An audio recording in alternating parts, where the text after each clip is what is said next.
فرزند زہرا یہ حالات برے ہیں۔ کاشانۂ بصیرت ایک ایسا مکمل یوٹیوب چینل جس پر محروم بصارت کے لیے بالخصوص اور تمام افراد کے لیے بالعموم سینکڑوں کی تعداد میں اسلامی کتب دستیاب ہیں۔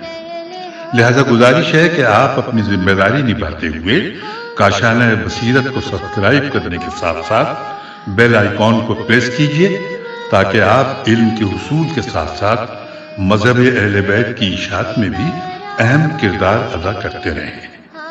کاشانۂ بصیرت، کاشانۂ بصیرت، کاشانۂ بصیرت۔ فرزند زہرا یہ حالات برے ہیں۔ بسم اللہ الرحمن الرحیم۔ السلام علیکم۔ یہ کاشانۂ بصیرت یوٹیوب چینل ہے۔ آج ہم آپ کے لیے کتاب اسلام اور سیاست ریکارڈ کر رہے ہیں جس کی مصنف آیت اللہ مصباح یزدی ہیں۔ تو آئیے سنتے ہیں اس کتاب کا پارٹ نمبر 21 پیج نمبر 195 سے۔ اب ان بحثوں کو بیان کرنے کی وجہ ہمارا ان انحرافات سے مقابلہ کرنا اور اپنی ذمہ داری کو پورا کرنا ہے۔ نمبر 5، حق مسلم کا مفہوم حقیقی۔ یہاں پر اس مسئلے کی وضاحت کرنا بہت ضروری ہے کہ طبعی اور حق مسلم سے کیا مراد ہے، اور آزادی کس معنی میں انسانوں کا حق مسلم ہے۔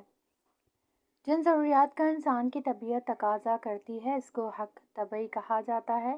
لہٰذا گفتگو کرنا، اپنی رائے کا اظہار کرنا، یہ انسان کی طبیعت کا تقاضا ہے اور کسی کو بھی اس کو منع کرنے کا حق نہیں ہے۔ ہم نے عرض کیا کہ کھانا پینا انسان کی طبیعت کا تقاضا ہے، بلکہ انسان کا سب سے زیادہ طبعی ترین حق کھانا پینا ہے۔ لیکن صرف اس وجہ سے کہ کھانا پینا انسان کا حق طبعی ہے تو کیا وہ دوسروں کے مال کو کھا سکتا ہے؟ اور کیا کسی بھی قانون کو یہ معین کرنے کا حق نہیں ہے کہ کون سی چیز کھانا حلال ہے اور کون سی چیز کھانا حرام ہے؟ کس کے مال کو کھایا جا سکتا ہے اور کس کے مال کو نہیں کھایا جا سکتا؟ کیا کوئی عقل مند انسان اس بات کو قبول کر سکتا ہے کہ انسان آزاد ہے اور اپنی مرضی سے جو بھی چاہے کھائے، کسی کا بھی مال ہو اس کو تناول کرے؟ اس طرح گفتگو کرنا بھی ہر انسان کا حق مسلم ہے، لیکن اس کو یہ حق نہیں ہے کہ جو بھی منہ میں آئے وہ بکتا پھرے۔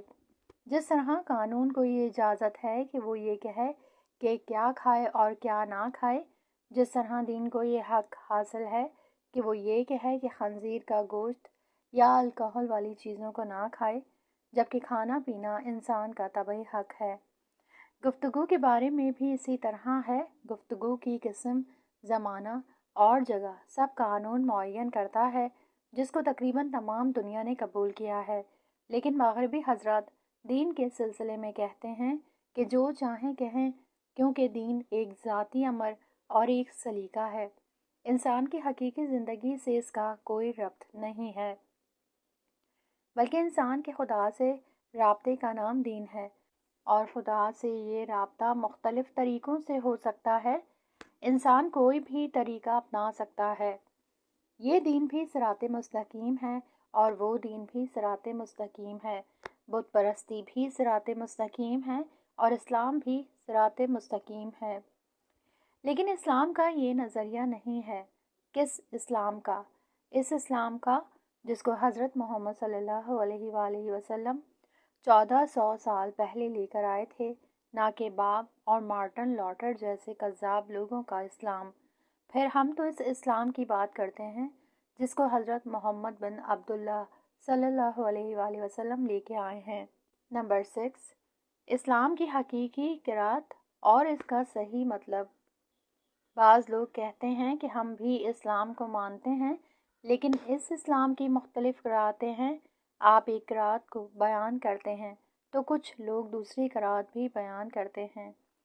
یہ نظریہ بھی مغربی ثقافت کا ایک ثمرہ ہے کہ اسلام کے لیے مختلف قرات کے معنی کرتے ہیں۔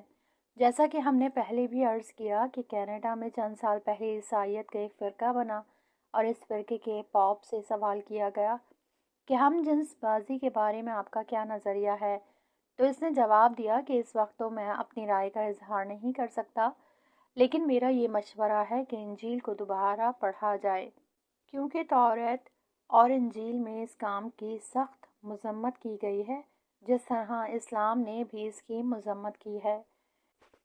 جب اس سے سوال کیا گیا کہ وہ اس مقدس کتاب کا احترام کرتے ہیں، آپ اس بارے میں اپنا نظریہ بیان کریں۔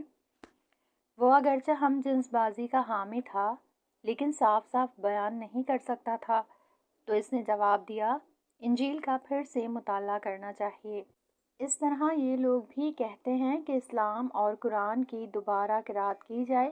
ان کے جواب میں ہم یہ عرض کرتے ہیں کہ ہم لوگ شیعہ و سنی علماء کی 1400 سال پرانی قرأت کو معتبر جانتے ہیں۔ ہم جس اسلام کا دم بھرتے ہیں، یہ وہی اسلام ہے کہ جس کی ائمہ معصومین علیہ السلام نے قرأت کی ہے، اور انہی کی اتباع میں 14 صدی کے علماء نے اسلام کی قرأت کی ہے۔ یہی قرأت ہمارا معیار و ملاک ہے، اور اگر اسی اسلام میں جدید قرأت پیدا ہو جائیں اور ان کی بنا پر اسلامی احکامات بدل دیے جائیں، تو ہم اس اسلام کو نہیں مانتے اور نہ ہی ایسے اسلام کو پسند کرتے ہیں، اور ہمارے نظریے کے مطابق کوئی بھی عقل مند مسلمان باب اور مارٹن لوتھر جیسے افراد کا اختراع کیے ہوئے اسلام کو پسند نہیں کرے گا۔ ہم جس اسلام کو مانتے ہیں اور اس کی بھرپور حمایت کرتے ہیں، اس کے منابع قرآن، سنت، پیغمبر و ائمہ معصومین علیہ السلام ہیں، جنہیں شیعہ اور اہل سنت فقہ 1400 سال سے بیان کرتے آ رہے ہیں، خصوصاً وہ احکام کہ جن میں شیعہ سنی میں کوئی اختلاف نہیں ہے۔ یہ اسلام ہم سے کہتا ہے کہ جس طرح کھانے پینے میں قوانین کی رعایت ضروری ہے، اسی طرح گفتگو کرنے میں بھی قوانین کی رعایت ضروری ہے۔ اسلام کوئی لباس تو ہے نہیں کہ جس کو آج پہنا اور دوسرے دن اتار پھینکا۔ دین کے سلسلے میں تحقیق و جستجو کرنا ضروری ہے اور دین حق کو قبول کرنا چاہیے۔ اسلام کے دامن میں اپنی حقانیت کو ثابت کرنے کے لیے اتنی دلیلیں موجود ہیں کہ کوئی یہ نہیں کہہ سکتا کہ میں نہیں سمجھ سکا کہ کون سا دین حق ہے، مگر یہ کہ کوئی صحیح طریقے سے تحقیق و مطالعہ نہ کرے۔ اگر کوئی میکرونیزی جزائر کا رہنے والا یہ کہے کہ مجھ پر اسلام کی حقانیت واضح نہیں ہو سکی ہے، تو شاید اس کی یہ بات قبول کر لی جائے، لیکن اگر کوئی 1400 سالہ اسلامی تاریخ کے بڑے بڑے علماء اسلام کی مہم ترین کتابوں کے ہونے کے باوجود بھی یہ کہے کہ میں اسلام کو نہیں پہچان سکا، تو کوئی بھی اس کی باتوں کو قبول کرنے کے لیے تیار نہ ہوگا۔ بہرحال جس اسلام کو ہم مانتے ہیں وہ یہ کہتا ہے کہ جس طرح آپ نے کھانے پینے کی چیزوں کی حد بندی کر رکھی ہے، اسی طرح گفتگو کرنے میں بھی قوانین کی رعایت کرنا ضروری ہے۔ لیکن کسی کو یہ حق بالکل نہیں ہے کہ جو چاہیں کہہ ڈالیں، بلکہ اسلامی قوانین کے تابع ہونا ضروری ہے۔ اگر اسلامی قوانین کے برخلاف عمل کیا تو آپ کا یہ کام اسلامی معاشرے کے لیے نقصان دہ ہے۔ جس طرح آپ حضرات بھی جانتے ہیں کہ گمراہ کنندہ اور کتب ضالہ کی خرید و فروخت حرام ہے۔ اسلام اس چیز کی اجازت نہیں دیتا کہ جن لوگوں میں حق و باطل کی شناخت کی صلاحیت نہیں ہے وہ کسی بھی کتاب کو خریدیں اور پڑھنا شروع کر دیں، ہر قس اور ناقص کی تقریروں کو سنیں، جیسا کہ قرآن مجید میں صاف صاف ارشاد ہوتا ہے۔ ترجمہ: اور جب تم ان لوگوں کو دیکھو جو ہماری آیتوں میں بیہودہ بحث کر رہے ہیں تو ان کے پاس سے ٹل جاؤ، یہاں تک کہ وہ لوگ اس کے سوا کسی اور بات میں بحث کرنے لگیں۔ سورہ انعام آیت نمبر 68۔ یا مومنین کے بارے میں ارشاد ہوتا ہے، جو لوگ دین پر اعتراض کرتے ہیں ان کی صحبت میں نہ بیٹھو۔ ترجمہ: مسلمانوں، حالانکہ خدا تم پر اپنی کتاب قرآن میں یہ حکم نازل کر چکا ہے کہ جب تم سن لو کہ خدا کی آیتوں کا انکار کیا جاتا ہے اور اس سے مسخرہ پن کیا جاتا ہے تو تم ان کفار کے ساتھ مت بیٹھو یہاں تک کہ وہ کسی دوسری بات پر غور کرنے لگیں، ورنہ تم بھی اس وقت ان کے برابر ہو جاؤ گے۔ اس میں تو شک ہی نہیں کہ خدا تمام منافقوں اور کافروں کو ایک نہ ایک دن جہنم میں جمع ہی کرے گا۔ سورہ نساء آیت نمبر 140۔ بس وہ لوگ جو اسلام کا دم بھرتے ہیں لیکن اسلام کے دشمنوں کے ساتھ اٹھتے بیٹھتے ہیں اور اسلام کے دشمنوں کی باتوں کو رائج کرتے ہیں، یہ وہی منافقین ہیں جن کا ٹھکانہ بھی کافروں کی طرح جہنم ہے۔ ایک بار پھر تاکید کرتا ہوں کہ اسلام فرماتا ہے، جاؤ اور حقیقت کو تلاش کرو، اس کے بعد دشمنوں سے بحث کرو اور اسلام کے تعلیم شدہ حقائق کے ذریعے ان کو مغلوب کرو۔ لیکن جب تک تم میں اتنی صلاحیت نہ ہو کہ اسلامی عقائد سے اچھی طرح دفاع کر سکو تو پھر تم گمراہ اور انسانی شیاطین کی ہم صحبت نہ ہو، اس کشتی گیر کی طرح کہ جس کو پہلے تمرین اور پریکٹس کرنا ہوتی ہے، تب وہ کشتی کے میدان میں اترتا ہے اور کشتی لڑتا ہے، اور وہ جوان کہ جس نے ابھی تک تمرین نہیں کی وہ کسی پہلوان سے کشتی نہیں لڑ سکتا، چونکہ پہلوان اس کو ذرا سی دیر میں زمین پر دے مارے گا اور اس کی ہڈیاں ٹوٹ جائیں گی۔ یہ آزادی کی مخالفت نہیں ہے بلکہ اپنے جوانوں کو ایک نصیحت ہے کہ پہلے اسلامی علوم اور اسلامی معارف کو حاصل کریں، اس کے بعد دشمن سے بحث کریں۔ بہرحال جس اسلام کو ہم پہچانتے ہیں اس کی آزادی محدود ہے اور اس نظریے کا مخالف ہے کہ جب گفتگو کرنے کو انسان کی طبیعت تقاضا کرتی ہے لہٰذا گفتگو کرنا آزاد ہو، ورنہ تو انسان کی دوسری خواہشات بھی ہیں اور وہ بھی انسان کے طبعی حق میں شمار ہوتی ہیں۔ مثلاً جنسی خواہشات، کھانا پینا، ان میں بھی کوئی محدودیت نہیں ہونا چاہیے، جس طرح کھانے پینے میں محدودیت کا قائل ہونا کسی بھی عقل مند انسان کو قابل قبول نہیں ہے، گفتگو کرنے میں بھی اس طرح ہے۔ لہٰذا چونکہ گفتگو انسان کی فطرت کا تقاضا ہے، اس کو دلیل نہیں بنایا جا سکتا کہ کوئی حد و قانون نہ ہو۔ لہٰذا عقل اور دین ان حدود کو بیان کرنے میں اور اس کی حدیں معاشرے کی مادی اور معنوی مصالحہ ہیں کہ جن کو دین نے بیان کر دیا ہے۔ نمبر 7، شرعی آزادی۔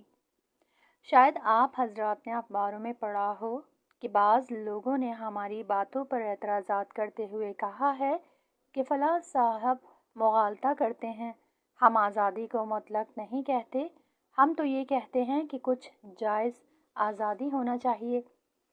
ہم یہ سوال کرتے ہیں کہ جائز آزادی سے آپ کی کیا مراد ہے؟ کیا آپ کی مراد وہ چیز ہے کہ جس کو شرع پسند کرتی ہے؟ لغت میں مشروع کے 2 معنی بیان کیے گئے ہیں۔ نمبر 1، مشروع یعنی جس کو شریعت نے جائز کیا ہے، البتہ آپ کی مراد یہ ہونا مشکل ہے کیونکہ جو لوگ ایسی باتیں کرتے ہیں وہ شریعت کی زیادہ پابند نہیں ہوتے۔ بہرحال اگر مشروع کا مطلب یہ ہے کہ جس کو شرع پسند کرتی ہو تو اسی کو تو ہم بھی کہتے ہیں کہ آزادی شرعی قوانین کے تحت ہونا چاہیے۔ نمبر 2، مشروع کے دوسرے معنی از لحاظ قانون جائز ہو، اس معنی کے لحاظ سے بھی جیسا کہ ایران کے قانون اساسی میں بیان ہوا ہے، قانون کو اسلام کے موافق ہونا چاہیے۔ ہمارے قانون اساسی اس بات کی عکاسی کرتے ہیں کہ تمام قوانین و احکام اسلام کے موافق ہونا چاہیے، اور قانون اساسی میں فقہ شورائے نگہبان کا فلسفہ بھی یہی ہے کہ وہ قوانین جو پارلیمنٹ میں بنائے جا چکے ہیں ان کی تحقیق کریں کہ یہ قوانین اسلام کے موافق ہیں یا نہیں، کیونکہ پارلیمنٹ کے تمام ممبران اقلیت کے نمائندوں کے علاوہ کہ ان کے حقوق بھی محفوظ ہیں، مسلمان، مومن اور متقی ہیں۔ لیکن ممکن ہے کہ یہ ممبران کبھی کبھی غفلت کر بیٹھیں اور اس قانون کو اپنی رائے دیں کہ جو اسلام کے مخالف ہو، یعنی پارلیمنٹ کے بنائے ہوئے قوانین شورائے نگہبان میں جانچے جائیں کہ یہ قانون اساسی اور اسلامی نقطۂ نظر سے موافق ہیں یا نہیں، اور شورائے نگہبان پارلیمنٹ کے بنائے ہوئے قانون کی تائید کرتے ہیں اور شورائے نگہبان کے حقوق دان مشورت قانون اساسی سے موافق ہونے کی تائید کرتے ہیں۔ اگر ہمارا قانون اساسی قانون کے اسلامی ہونے کو ضروری نہ سمجھے تو پھر شورائے نگہبان کا کیا مطلب؟ اور یہ سب تاکید حاکمیت اسلام اور ولایت فقیہ کا قانون اساسی میں ہونے کا کیا مطلب؟ اس وقت کوئی جائے تعجب نہیں کہ کوئی حقوق دان کے عنوان سے کہے چونکہ قانون اساسی کہتا ہے آزادی کی رعایت کی جائے تو پھر کوئی بھی اس آزادی کو محدود نہیں کر سکتا۔ قانون اساسی کہتا ہے کہ آزادی مشروع ہو یا نامشروع، اور آپ کہتے ہیں مشروع آزادی۔ مشروع آزادی یعنی کیا؟ اگر مشروع شرع سے بنا ہے تو اس کا مطلب یہ ہے کہ وہ آزادی جس کو شرع اجازت دیتی ہو، اور اگر مشروع قانون ہو تو پھر بھی قانون اساسی کے مطابق وہ آزادی کہ جن کو شرع اور قانون نے تائید کیا ہو مشروع اور جائز آزادی ہیں۔ نمبر 8، دین اور قانون آزادی کو محدود کرتے ہیں۔ آزادی قانون کے مافوق نہیں ہو سکتی، لیکن جو لوگ کہتے ہیں کہ آزادی دین اور قانون سے بالا تر ہے تو پھر ان سے ہمارا یہ سوال ہے کہ اگر ایسا ہے تو پھر دین اور قانون کس لیے ہیں؟ حقیقت قانون کیا ہے؟ کیا قانون اس کے علاوہ ہے کہ کہیں فلاں پروگرام خاص قوانین کے تحت ہو، فلاں کا انجام دیں اور فلاں کام انجام نہ دیں؟ مجبوراً گزشتہ مطالب کی یاد دہانی کرانا ضروری ہے کہ ہر قانون صاف صاف یا اشارے کے طور پر یہ کہتا ہے کہ انسانی کردار کو محدود ہونا چاہیے اور خاص دائرے میں انجام پائیں، لہٰذا قانون کا کام ہی آزادی کو محدود کرنا ہے۔ اگر دین اور قانون آزادی کو محدود کرنے کا حق نہ رکھتے ہوں تو پھر دین اور قانون کا ہونا بیکار ہے۔ چونکہ دین اجتماعی و سیاسی مسائل پر مشتمل ہوتا ہے اور انسان کی اجتماعی اور سیاسی امور کو محدود کرتا ہے، اور دین کا حکم ہوتا ہے کہ یہ امور خاص قوانین کے تحت انجام پائیں، اور اگر دین کے معنی اس کے علاوہ ہوں تو پھر دین کی کیا ضرورت ہے؟ اگر دین اس وجہ سے آیا ہو کہ ہر شخص اپنی مرضی کے مطابق کام کرے تو پھر دین کا کیا فائدہ؟ دین کی جگہ و مقام کہاں ہے؟ دین کا وجود بالالفاظ دیگر قانون انسان کی آزادی کو محدود کرتے ہیں، لہٰذا آزادی کو دین اور قانون سے اوپر کہنا باطل ہے۔ جی ہاں، ممکن ہے کہ بعض حضرات دین کی وجہ سے مشروع آزادی سے بھی روکیں اور جس چیز کو خدا نے حلال کیا ہے خرافات و قوی رسم و رواج کی وجہ سے حرام قرار دیں۔ جیسا کہ افسوس کے ساتھ کہنا پڑتا ہے کہ آج بھی ہمارے ملک کے مختلف مقامات پر بعض قومیں اور عشائر قوموں میں کہ جس نے خدا کی حلال کردہ چیزوں کو حرام کر رکھا ہے، اور اسی طرح ہمارے معاشرے میں اب بھی خدا کے حلال کردہ چیزوں کو برا سمجھا جاتا ہے، اور اگر ایسا نہ ہوتا تو بہت سی جنسی برائیاں ختم ہو جاتی۔ حضرت امیر المومنین علیہ السلام نے فرمایا، اگر عمر متع کو حرام نہ کرتا تو کوئی بھی زنا نہ کرتا مگر یہ کہ شکی ہو۔ ابن ابی الحدید شرح نہاج البلاغہ جیم 12 صاد 253۔ افسوس کہ ابھی بھی اس حلال خدا کو برا سمجھا جاتا ہے جو بہت سی مشکلات کو ختم کرنے والا ہے۔ ہاں، اگر کوئی شخص دین کے نام پر خدا کی حرام کردہ چیزوں کو حلال کرنا چاہے تو یہ کام بھی برا ہے، نہ صرف یہ کہ برا ہے بلکہ حرام اور بدعت ہے، جس طرح اس کے برعکس خدا کی حلال کردہ چیزوں کو حرام کرنا بھی بدعت ہے۔ ترجمہ: خداوند عالم جس طرح دوست رکھتا ہے کہ لوگ مباح اور حلال کردہ چیزوں سے فیض اٹھائیں، اسی طرح دوست رکھتا ہے کہ وہ اسباب کو انجام دیں اور محرمات کو ترک کریں۔ بحار الانوار جیم 69 صاد 360۔ یہ تو معلوم ہوا کہ دین یا قوم کے نام پر خدا کی حلال کردہ چیزوں کو حرام کرنے کا کسی کو کوئی حق نہیں ہے، اور آزادی کو اس طرح محدود کرنا حرام و بدعت ہے، اور کوئی بھی اس کا موافق نہیں ہے۔ لیکن اگر اس آزادی سے مراد نامشروع آزادیاں ہیں تو کسی کو یہ توقع نہیں ہونی چاہیے کہ دین نامشروع آزادی کی بھی مخالفت نہ کرے۔ خلاصہ کلام یہ ہوا کہ آزادی دو حال سے خالی نہیں، یا مشروع ہیں یا نامشروع۔ اگر مشروع ہیں تو دین نے ان کو جائز قرار دیا ہے اور اس کی کوئی مخالفت نہیں کی ہے، اور پھر یہ کہنا بھی صحیح نہیں ہے کہ دین اور قانون کو یہ حق نہیں ہے کہ معاشرے سے مشروع آزادی کو بھی چھین لیں، اور اگر کوئی دین اس کی اجازت دے تو پھر کس طرح کہا جا سکتا ہے کہ جس چیز میں ہم نے اجازت دی ہے اس کو انجام نہ دیں؟ یہ تو خود ایک تناقض ہے۔ لیکن اگر آزادی نامشروع ہو اور دین نے اس کو منع کیا ہو تو پھر یہ بھی صحیح نہیں ہے کہ اس کو منع کرنے کا حق نہ رکھتا ہو، اور یہ بھی ایک طرح کا تناقض ہے۔ نمبر 9، آزادی کو محدود کرنے کی ضرورت۔ ہماری مذکورہ بحث کا خلاصہ یہ ہوا کہ ہم آزادی کو شریف چیز، خدائی عطا اور انسان کی معنوی و مادی ترقی کے لیے ایک شرط جانتے ہیں۔ ہمارا عقیدہ یہ ہے کہ اگر انسان آزادی نہ رکھتا ہو، اپنے اعتبار سے دین کا انتخاب کرے اور اس پر عمل نہ کرے تو پھر اس کے اعتقاد کی کوئی قیمت نہیں ہوگی۔ انسان کی ترقی اور کمال اسی میں ہے کہ دین کو اپنے علم کے ذریعے انتخاب کرے، جیسا کہ قرآن مجید میں بھی اشارہ ہوتا ہے۔ ترجمہ: دین میں کسی طرح کی زبردستی نہیں ہے۔ سورہ بقرہ آیت نمبر 255۔ اجبار کا مطلب یہی ہے۔ ہمارا عقیدہ یہ ہے کہ آزادی خداوند عالم کی بڑی نعمتوں میں سے ایک نعمت ہے، لیکن ہر نعمت سے استفادہ کے لیے بھی حد معین ہے۔ ترجمہ: اور جو خدا کی مقرر کی ہوئی حدوں سے آگے بڑھتے ہیں وہی لوگ تو ظالم ہیں۔ سورہ بقرہ آیت نمبر 229۔ اپنی حدود سے تجاوز کرنا شقاوت اور الہی نعمت کے چھن جانے کا سبب ہے۔ جو چیز انسان کی سعادت و کامیابی کا سبب ہے، اگر اس سے تجاوز کیا جائے تو پھر یہی چیز اس کے لیے شقاوت و بدبختی کا سبب بن جاتی ہے۔ جب انسان کھانے پینے میں حد سے بڑھ جائے تو وہ بیمار ہو جاتا ہے اور کبھی کبھی مرنے کی نوبت بھی آ جاتی ہے۔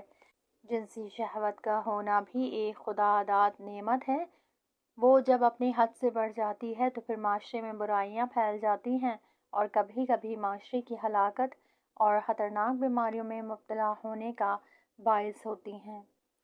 لکھنا، گفتگو کرنا بھی اسی طرح ہے۔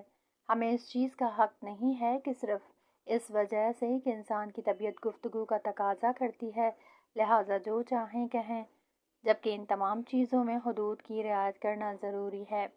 ٹھیک ہے کہ اسلامی حکومت کو لوگوں کو مشروع آزادی دینا ضروری ہے، لیکن اسلامی حکومت کو بھی نامشروع آزادی کو روکنے کا حق ہے۔ اخباروں کے بیان کردہ شبہات میں سے ایک شبہ یہ بھی ہے کہ ہم اور آپ مؤلف اس طرح گفتگو کر کے قانون اساسی اور قومی حاکمیت کو ختم کرنا چاہتے ہیں۔ ان کا کہنا یہ ہے کہ قانون اساسی کے مطابق ہر انسان اپنی زندگی کے مالک ہیں، اور اگر ان کو مجبور کیا جائے کہ فقط دین کی رعایت کریں تو پھر انسان اپنی زندگی کا مالک نہیں۔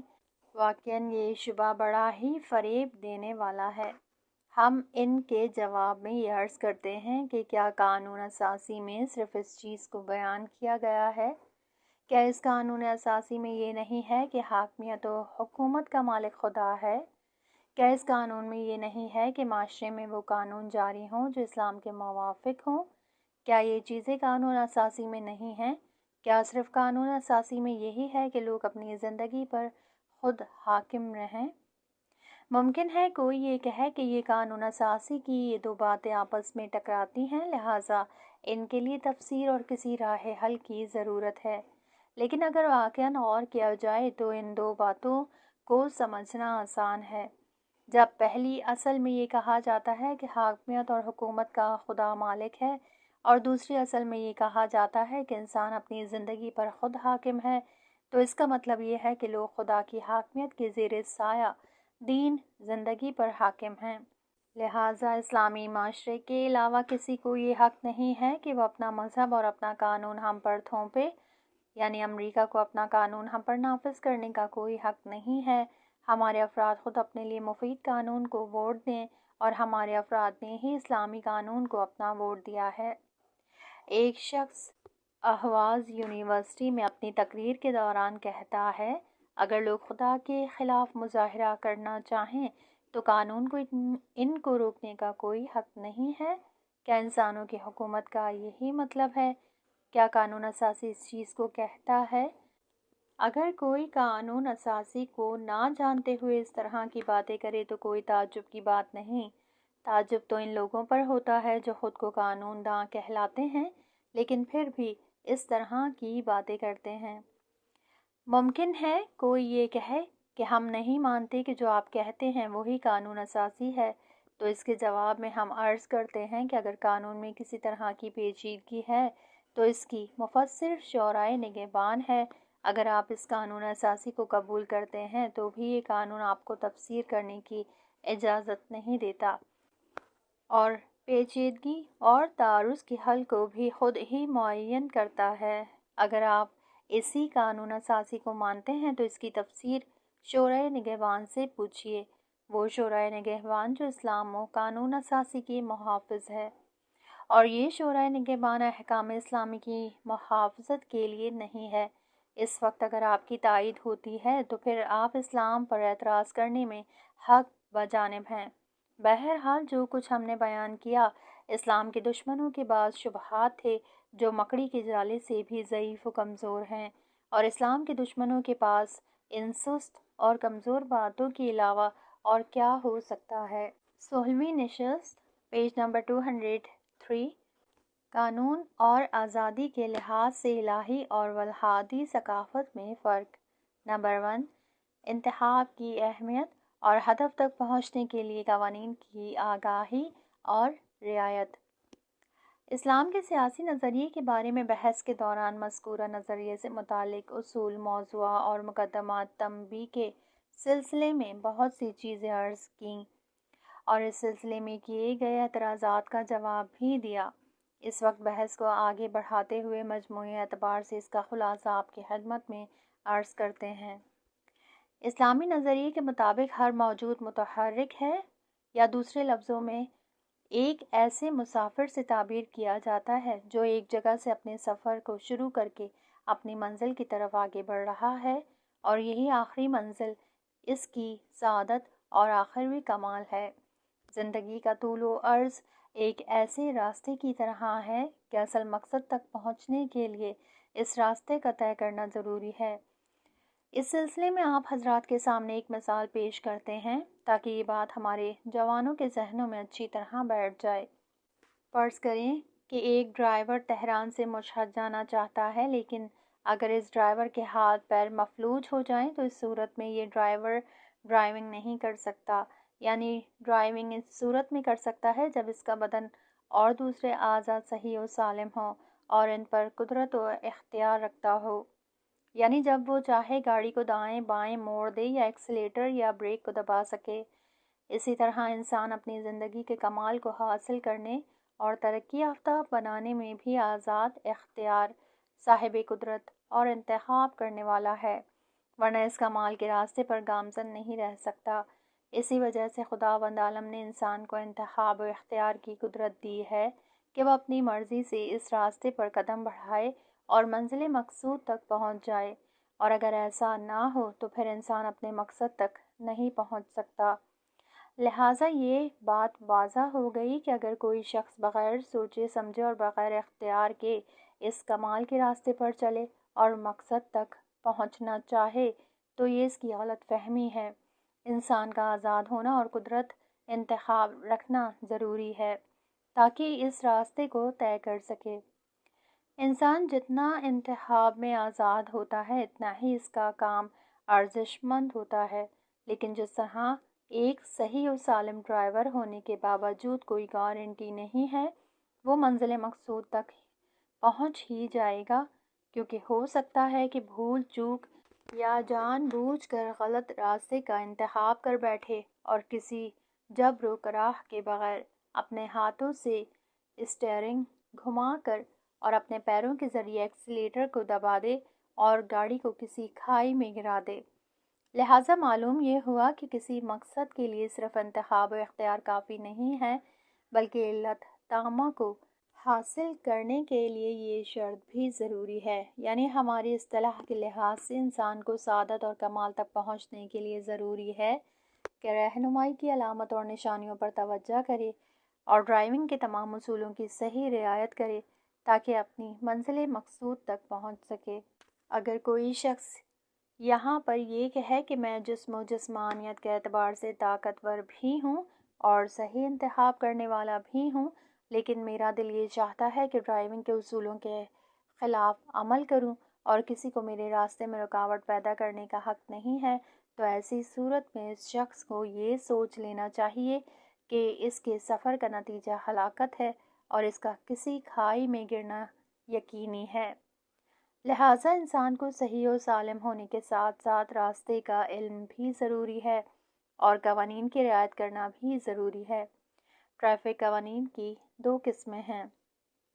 نمبر 1، کچھ ایسے قوانین ہیں کہ اگر ان کی رعایت نہ ہو تو خود ڈرائیور کو نقصان پہنچے گا۔ مثال کے طور پر اگر سڑک سے ہٹ کر چلے تو ممکن ہے کہ کسی کھائی میں گر پڑے یا پل سے نیچے جا گرے، تو اس صورت میں اس کا نقصان خود اس کو یا اس کی گاڑی کو پہنچے گا۔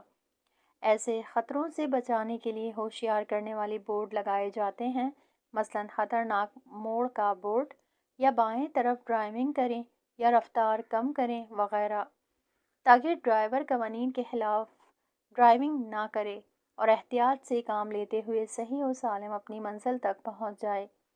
نمبر 2، کچھ ایسے قوانین ہوتے ہیں کہ جن کی خلاف ورزی سے صرف ڈرائیور ہی کو نقصان نہیں پہنچتا بلکہ دوسروں کو بھی نقصان پہنچ سکتا ہے، اور کبھی کبھی ایسے حادثات رونما ہوتے ہیں کہ سینکڑوں لوگوں کی جانیں چلی جاتی ہیں۔ کبھی کبھی یہ بھی دیکھنے میں آتا ہے کہ بعض ہائی وے یا بڑے بڑے چوراہوں پر، خصوصاً دوسرے ممالک میں کہ جہاں تیز رفتاری سے گاڑی چلانا جائز ہے، بعض خلاف ورزیوں کا نتیجہ یہ ہوتا ہے کہ سینکڑوں گاڑیاں ایک دوسرے سے ٹکرا جاتی ہیں کہ جن میں بہت سے لوگوں کی جان چلی جاتی ہے۔ آپ نے اخباروں میں پڑھا ہوگا کہ جرمنی میں 150 گاڑیاں آپس میں ٹکرا گئیں۔ ظاہر ہے کہ ایسے موقعوں پر صرف احتیاط کی رعایت اور ہوشیار ہونے والی نشانیوں پر ہی اکتفا نہیں کی جاتی، بلکہ ریڈ لائٹیں یعنی لال بتی یا ہوشیار رہنے والے کے بڑے بڑے بورڈ لگائے جاتے ہیں، اور بعض جگہوں پر پولیس کو الیکٹرانک آنکھیں اور مختلف ویڈیو کیمرے لگانے پڑتے ہیں تاکہ خلاف ورزی کرنے والے ڈرائیوروں کو پکڑ کر ان کا چالان کر کے سزا دی جا سکے۔ خلاف ورزی کا پہلا نتیجہ یہ ہوتا ہے کہ پہلے گاڑی سڑک سے نیچے اتر جاتی ہے اور الٹ پلٹ ہو جاتی ہے، اور ڈرائیوروں کے ہاتھ پیر ٹوٹ جاتے ہیں اور کبھی کبھی مر بھی جاتے ہیں۔ اس صورت میں ڈرائیوروں کا چالان نہیں کیا جاتا کیونکہ نقصان خود اسی کا ہوا ہے، لیکن اگر خلاف ورزی کے نتیجے میں کسی دوسرے کو نقصان پہنچا ہے تو پھر پولیس ان کو پکڑ کر ان کے خلاف کارروائی کرتی ہے۔ یہاں اس کتاب کا یہ پارٹ ختم ہوا۔ اگلے حصے میں نیکسٹ پارٹ سنیں۔